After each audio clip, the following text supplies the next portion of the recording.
अमावस्या की कथा बहुत अच्छी कथा है। गाइस ध्यान से सुनिए। एक गांव में ब्राह्मण और ब्राह्मणी रहते थे और उन दोनों के कोई भी संतान नहीं थी। वह बहुत परेशान रहते थे और उनके कोई संतान न होने की वजह से वह बहुत दुखी रहते थे। और उस कुछ समय ऐसे ही चलता रहा। उसके बाद ब्राह्मण अपनी ब्राह्मणी से बोला कि मैं वन में जा रहा हूँ तपस्या करने के लिए, मेरा मन शांत नहीं रहता। और इस तरह से वह ब्राह्मण तपस्या करने के लिए चलने लगा। तो ब्राह्मणी ने उससे पूछा कि आप कब तक वापस आओगे। ब्राह्मणी ने कहा कि ब्राह्मण बोला कि जब मेरी तपस्या सफल हो जाएगी तब मैं वापस आ जाऊंगा और तुम मेरे पीछे मत आना।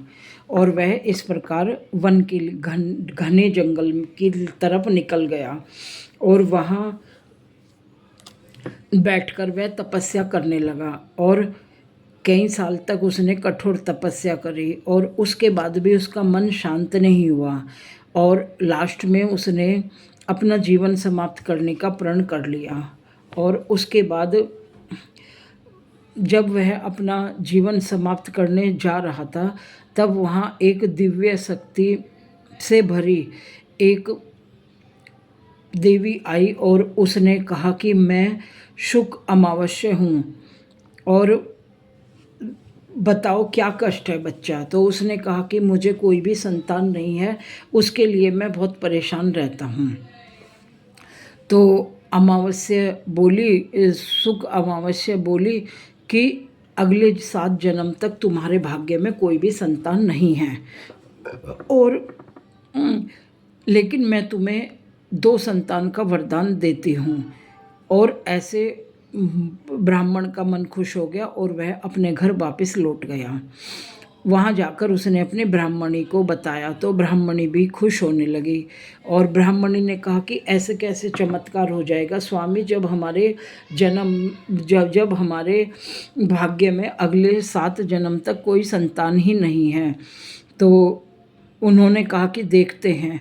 कुछ समय के बाद में ब्राह्मणी गर्भवती हुई और उसने 2 संतानों को जन्म दिया और वो दोनों लड़कियां थीं। बहुत सुंदर लड़कियां थीं दोनों। और शुक्ल अमावस्या ने बोला था कि उनका नाम तुम अमावस्या और पूर्णिमा रखना। तो ब्राह्मण ने अपनी लड़की का नाम माता रानी के बताए हुए से ही उन्होंने एक का नाम अमावस्या रखा और एक का नाम पूर्णिमा रखा। फिर वह बोली कि धीरे धीरे वह बड़ी होने लगी और बड़ी होने के बाद कुछ पश्चात बाद उन दोनों का विवाह कर दिया ब्राह्मण ने। बड़ी वाली जो अमावस्या थी वह तो बहुत धार्मिक विचारों वाली थी और जो पूर्णिमा थी छोटी वाली वह पूजा पाठ में विश्वास नहीं रखती थी। और कुछ समय बीतने के बाद में अमावस्या अपना नहा धोकर पूजा पाठ करती थी और जिस दिन अमावस्या आती थी उस दिन वो 1 कटोरी चावल दान करके आती थी। और उसके बाद धीरे धीरे उसकी घर गृहस्थी धन धान्य सब से भरपूर हो गया और वह बहुत खुशी से अपने जीवन बिताती थी। और उसके बाद में वह क्या नाम है, जो पूर्णिमा थी छोटी बहन, वो पूजा पाठ नहीं करती थी। उसके घर में दरिद्रता आ गई और खाने के भी लाले पड़ गए। कुछ टाइम के बाद में उसने अपने पिताजी से पूछा कि आपने मैं तो काली हूँ और वह पूर्णिमा है, तो आपने मेरा नाम ये क्यों रखा और मैं ऐसी क्यों हूँ। पिताजी बोले कि ऐसी कोई बात नहीं है बेटा, अमावस को लोग बाग अंतर ध्यान होते हैं, पूजा पाठ करते हैं, दान करते हैं और बहुत अच्छे अच्छे कार्य होते हैं। और इसलिए तो और पूर्णिमा को भी लोग पूजा पाठ करते हैं, लेकिन अमावस्या का ज़्यादा जो महत्व होता है। उसके बाद में उसके मन को तसल्ली मिल गई, अमावस्या के मन को। फिर जैसे ही उसे अपनी बहन की दरिद्रता का, दुखी होने का पता चला, वह अपना सब कामकाज छोड़कर पूर्णिमा के घर चली गई। और पूर्णिमा दौड़ी दौड़ी आई और अपनी बहन के गले लग के रोने लगी। तो अमावस बड़ी परेशान हुई। उसने कहा कि तुम पूजा पाठ नहीं करती हो, बिल्कुल भी नहाती धोती नहीं हो, और घर में देखो तुम्हारे इतना कूड़ा पड़ा रहता है, तो कहाँ से तुम्हारे घर में खुशियाँ आए। तो यह कहते हैं जहाँ दरिद्रता होती है वहाँ से लक्ष्मी भी उल्टे पैर लौट जाती है और कभी भी नहीं आती। तो उसकी बहन ने कहा अमावस्या ने कि तुम मेरा कहना मानोगी, जो मैं कहूँगी तुम वो करोगी। पूर्णिमा ने कहा कि हाँ दीदी, जो आप कहेंगी मैं वही करूँगी। उसने कहा कि जब भी अमावस आती है, अमावस का विधि विधान सहित व्रत रखो और 1 कटोरी चावल जरूर दान करो, तो तुम्हारा भाग्य खुल जाएगा, और 1 साल तक करना इस काम को निभा के। तो पूर्णिमा ने कहा कि ठीक है दीदी, मैं ऐसे ही करूँगी अपने घर में खुशहाली लाने के लिए। अगली जो अमावस आई और उसने फिर विधि विधान से पूजा करी और 1 कटोरी चावल बाहर किसी ज़रूरतमंद को दान करके आए।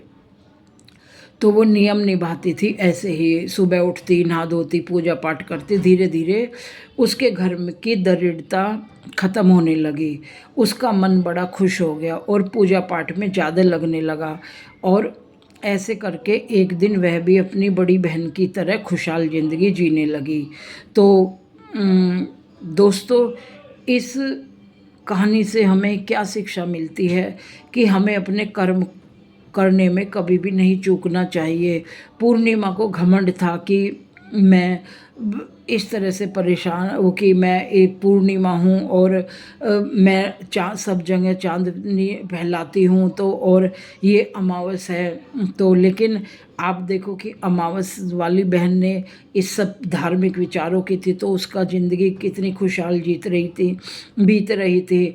और फिर दोनों बहनें एक दिन चांद के पास गई, तो चांद से उन्होंने सवाल किया कि मैं अंधेरे में क्यों, मेरे उससे अंधेरा हो जाता है पूरी रात उसमें।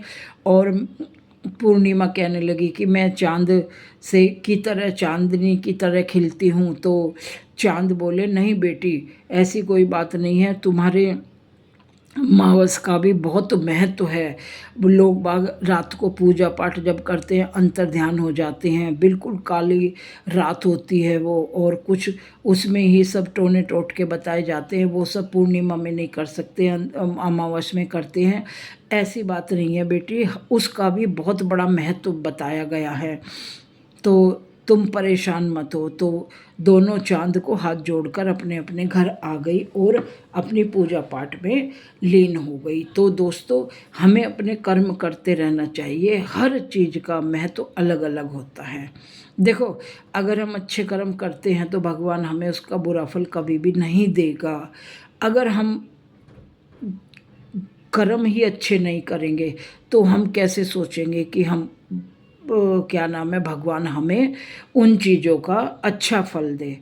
तो इस कहानी से यही शिक्षा मिलती है कि हमें अपने कर्मों पर ध्यान देना चाहिए, हमें अच्छे कर्म करने चाहिए, फल की चिंता मत करो, वो तो भगवान का काम है।